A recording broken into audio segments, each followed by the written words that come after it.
कुछ पुराणों में कुछ भ्रमित बातें लिखी जाती हैं और कहा जाता है कि पहले पुरुष ब्रह्मा ने पहली स्त्री शतरूपा को देखा। नहीं, पहला पुरुष ब्रह्मा नहीं, ब्रह्मा रचयिता है और प्रथम पुरुष मनु है। तो यहाँ ये हमारे को बहुत स्पष्ट कर देना चाहिए कि प्रथम पुरुष जहाँ भी अगर कहीं अपने को पढ़ने को मिले कि प्रथम पुरुष अगर है तो फिर मनु है और परम पिता जो है वो ब्रह्मा है। तो ब्रह्मा का से उत्पन्न, मानस से उत्पन्न प्रथम पुरुष मनु है, न कि प्रथम पुरुष ब्रह्मा है। अब ये कहा जाता है कि जब प्रथम पुरुष ब्रह्मा ने स्त्री शतरूपा को देखा तो उस पर मोहित हो गए। ये मोहित किस दृष्टि से हो रहे हैं? अगर हो रहे हैं तो ये दृष्टि है उस दृष्टि से अनंत रूपा प्रकृति की रचना की।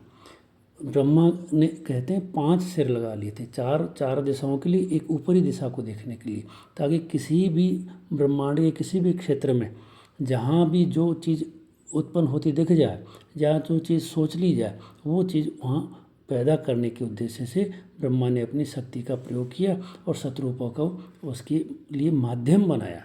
ये ब्रह्मा शतरूपा से शादी नहीं कर रहे। शादी या मिलन जो है वो मनु और शतरूपा का होता है और ब्रह्मा अपने मानस से जो संतान उत्पन्न करते हैं, गर्भस्थ शिशु नहीं है, ये यौन क्रिया से संततियाँ पैदा नहीं हुई हैं, ये संततियाँ मानस से पैदा हुई है। इसलिए ब्रह्मा जब शतरूपणी प्रकृति के चारों तरफ देखते हैं, वो पुरुष और प्रकृति का जो मेल है, सृष्टा और सृष्टि का जो मेल है, यहाँ ब्रह्मा सृष्टा है और अपने माध्यम से मनु और शतरूपा को बना करके सृष्टि की रचना कर रहे हैं। तो ऐसा कहते हैं कि उन्होंने जब मोहित हो गए तो शतरूपा के पीछे दौड़े, तो शतरूपा हंसी और आगे अपनी जान बचाने के लिए वो हिरनी बन गई, तो पीछे वो हिरन बन गए। वो घोड़ी बनी तो वो घोड़ा बन गए। वो गाय बनी तो ब्रह्मा ने वृषभ का रूप धारण कर लिया। वो हंसनी बनी तो हवा में उड़ गई तो हंस के रूप में उसके पीछे उड़ते चले गए। एक बार शतरूपा ने किसी मादा का रूप लिया, ब्रह्मा ने उसके जोड़ीदार नर का रूप ले लिया। यह सिलसिला करोड़ों साल तक चलता रहा। इस तरह कालांतर में अनेक जीव जंतुओं ने अस्तित्व ग्रहण किया।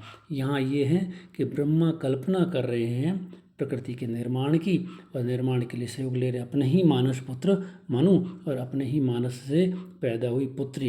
ये बहन भाई बहन नहीं है, ये मानस से उत्पन्न पुरुष और प्रकृति है, मानस से उत्पन्न सृष्टा और सृष्टि है। इनके संयोग से प्रकृति में निर्माण हो रहा है और ये निर्माण निरंतर करोड़ों साल तक चलता गया। इस तरह से चींटियों का, हाथियों का, बिल्लियों का, कुत्तों का, यहाँ तक कि हजारों साल तक ये कार्यक्रम चलता रहा और सृष्टि का निर्माण हुआ।